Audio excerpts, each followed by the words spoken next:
The world watched in silence as Ibrahim Traoré, the young revolutionary leader of Burkina Faso, stood before a hall packed with ministers, journalists, and foreign envoys. His voice was calm, but every word carried the weight of fire and defiance. A nation that had suffered decades of foreign meddling was finally standing on its own feet, and the world's most powerful nation, the United States, had just been told no. But this wasn't just politics. This was history being rewritten in real time. Because what many don't understand is why Traoré refused the United States and what secret events led up to that explosive decision. Let's go back to the beginning. Months earlier, quiet diplomatic whispers flowed through Ouagadougou. American representatives had been meeting discreetly with Burkina officials. They offered security assistance, investment in infrastructure, and a strategic partnership. The message was simple: allow the U.S. military a presence, share intelligence, and in return Burkina Faso would receive billions in aid. For any struggling African nation, it sounded irresistible. But Traoré wasn't any leader. He had studied what aid truly meant, the invisible chains behind the smiling promises. He'd seen how Western involvement turned proud nations into pawns. Behind closed doors, advisors warned him, "Mr. President, rejecting the Americans could isolate us. We might lose access to vital support." Traoré's response was quiet but firm. "If support means surrender, then let them keep it." The U.S. offer wasn't merely financial. It was strategic. They wanted access to northern Burkina Faso, territory rich in minerals, especially gold and lithium. Under the pretext of fighting terrorism, they proposed to secure key regions. But the intelligence reports told a different story. The same regions were already being destabilized by armed groups whose origins, weapons, and funding often traced back to foreign interests. Traoré saw through the fog. How do they always arrive with solutions for problems they themselves created? He asked during a private meeting, his tone cold. If peace were their goal, Africa would already be free. Tension rose quickly. International media began a subtle campaign, questioning Burkina Faso's direction, calling the government radical, anti-Western, even dangerous. It was the same playbook used against every African leader who dared to think independently. Inside the presidential office, the atmosphere grew heavy. Intelligence briefings arrived daily, some warning of covert pressure and economic retaliation. Yet Traoré remained unmoved. "Brothers and sisters," he told his council one night, "they do not want to help us, they want to own us. We must choose comfort or dignity." In Washington, policymakers couldn't believe the young captain's stubbornness. For decades, influence over West Africa had been a given. But now, this small landlocked country was refusing to play by the rules. The State Department escalated. Envoys arrived with new offers, grants, development packages, even soft loans through IMF-linked institutions. Behind the scenes, intelligence officers pushed for leverage, disinformation, rumors of instability, and threats of sanctions. But Traoré's response was louder than ever. In a fiery national address broadcast across Africa, he declared, "Burkina Faso will not be a playground for any empire. We will work with those who respect our sovereignty, or we will work alone." Crowds erupted in applause across Ouagadougou. Students, workers, and soldiers filled the streets chanting his name. For them, this was more than politics. It was dignity finally returned. Yet beneath the cheers, the stakes were immense. Without American support, international funding would shrink, development projects would slow, and most dangerous of all, Western media would portray Traoré as another dictator defying democracy. Still, his conviction held strong. He began strengthening ties with African neighbors, exploring defense alliances outside Western influence. The message spread: Africa must rise together, or not at all. Back in Washington, a senior official reportedly said, "He'll come around eventually. They always do." But this time they were wrong. By the following month, U.S. envoys were denied meetings. Letters of proposal went unanswered. Military cooperation was quietly suspended. The final straw came when Burkina Faso officially announced a national resource audit, canceling old mining contracts tied to Western firms and investigating unfair profit extractions. That was the day the Americans realized they had lost their grip. And it was just the beginning of something far bigger. Because what came next would shake the entire region and reveal the real reason Traoré refused the United States. The meeting that changed everything happened quietly. No cameras, no speeches, no international headlines. It took place inside a heavily guarded conference room in Ouagadougou. The air was tense. Traoré sat at the head of a long wooden table, his military jacket unbuttoned, eyes sharp but calm. Across from him sat three American officials, polished suits, diplomatic smiles, and briefcases full of promises. One of them leaned forward and said softly, "Captain Traoré, we understand your concerns. We're not here to control Burkina Faso. We're here to help." Traoré didn't move. His eyes stayed locked on the man's face. "Help," he said slowly. "We've been helped for 60 years. Yet our people still eat dust, our youth still flee the continent, and our wealth still fills your banks." There was silence. The translator didn't need to speak. Everyone in the room understood the message. That moment, insiders say, sealed the fate of the U.S. proposal. Because Traoré had seen the pattern. The same help that had left Libya in ruins. The same cooperation that turned Mali into a battlefield. The same partnership that left Niger stripped of uranium while its children starved. He had learned from history and refused to repeat it.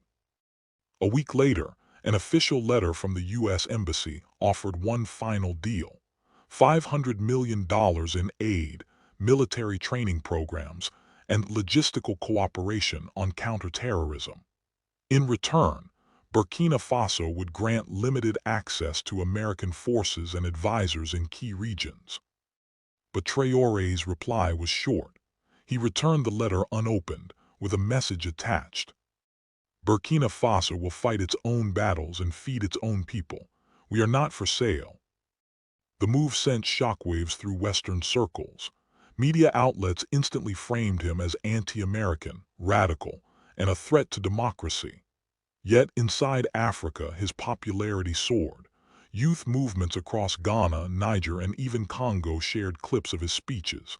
They called him the African Lion. Still, what the world didn't see was the price of that defiance. The U.S. suspended aid projects. Certain European allies followed suit. Burkina Faso's currency reserves faced sudden technical issues. Rumors of an economic collapse filled the news.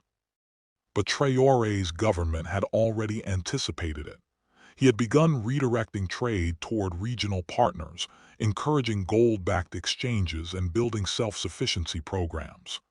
"If we stop begging," he told his ministers, "we will learn to build." Behind the scenes, intelligence reports hinted at growing threats. New armed groups appeared near gold mines and key transport routes. Foreign media exaggerated the violence, hinting that Burkina Faso was on the brink. But the government's own investigation found disturbing evidence. Many of those militias were receiving supplies and funding from outside the country. When presented with the reports, Traoré simply said, "They tried to destroy us with bullets. Now they try with money." He went public again, his speech broadcast across Africa. "Brothers and sisters of Africa, they say we are too small to stand against giants. But I tell you, giants fall when they forget that the ground they stand on belongs to the people." The words went viral. Across social media, Africans quoted him, posted his speeches, and hailed him as the new voice of resistance. Washington, meanwhile, viewed him as a growing threat, a symbol that could inspire other nations to reject foreign control.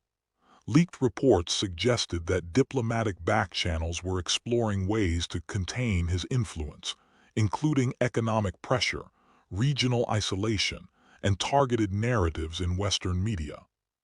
But Traore's strength came from something Washington couldn't understand: belief. Not just his, but his people's. While foreign analysts expected panic, Burkina Faso began a quiet transformation. Farmers were granted direct subsidies. Local cooperatives started managing resources once controlled by foreign companies. Small military bases were established using local recruits, not foreign advisors. And through it all, Traore kept reminding his people, "We are not poor, we are made poor, and that ends today." It wasn't just rhetoric, it was revolution. The more he spoke, the more Africa listened. And soon, other nations started asking questions the West didn't want asked. Why was Africa, the richest continent on Earth, still begging for aid? Why did security assistance always mean foreign soldiers? Why did every promise of partnership come with conditions that benefited everyone except Africans? Those questions had been whispered for decades, but now they were being shouted by a young leader who refused to bow. And as Washington realized it couldn't win him over with money, it began preparing something else, something darker. Because when diplomacy fails, power finds other ways to speak. The days following Traore's rejection of Washington's offer, something strange began to unfold in Burkina Faso. Reports started leaking: suspicious activity near the northern borders, whispers of unknown drones flying at night, and strange communications intercepted between rebel commanders and foreign handlers. The Western media didn't waste a second. Headlines screamed across screens: Burkina Faso on the brink. Rising tensions under Traore's rule. The regime faces internal chaos. But inside Ouagadougou, Traore wasn't panicking. He had predicted this exact playbook. In a private meeting with his Security Council, he said calmly, "When you deny them your gold, they send you guns. When you deny them your obedience, they send you enemies." The room was silent. Officers leaned forward as he continued. "They will not come as soldiers, they will come as shadows. They will use your brothers against you, your hunger against your courage, your fear against your faith. But remember, Burkina Faso will stand." And so began one of the most tense months in the nation's modern history. Across the countryside, small rebel attacks suddenly increased. Villages that had been peaceful for years were now under assault by new groups. But the captured fighters had no idea who they were really fighting for. They carried weapons with erased serial numbers and foreign ammunition. When intelligence officers traced the shipments, all roads led to a neighboring country, with American training programs quietly operating nearby. That night, Traore addressed the nation live on television. "My brothers and sisters, once again our destiny is being tested. But this time we are not alone. The truth is with us. The soil of Africa has heard too many lies, seen too many of its children die for other men's profits. Today we say, no more." The speech spread like wildfire across the continent. In Dakar, Bamako, Accra, Lagos, young Africans reposted it with a single caption: "This is the new Africa." But behind the viral energy, real danger was brewing. Western diplomats began withdrawing non-essential staff.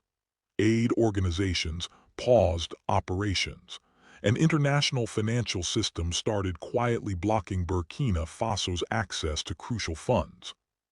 It was an invisible war: economic, psychological, and political. Still, Traore didn't flinch. He turned to his people again, this time speaking to the heart of the crisis. "If they close their banks, we will trade in gold. If they block our accounts, we will build our own. If they silence our media, we will speak from the mountains. No one can stop a people who have found their pride." Those words became a movement. Posters with that quote appeared on city walls. Graffiti artists painted his face beside the words Burkina Faso Libre. And for the first time in years, Africa was witnessing something different.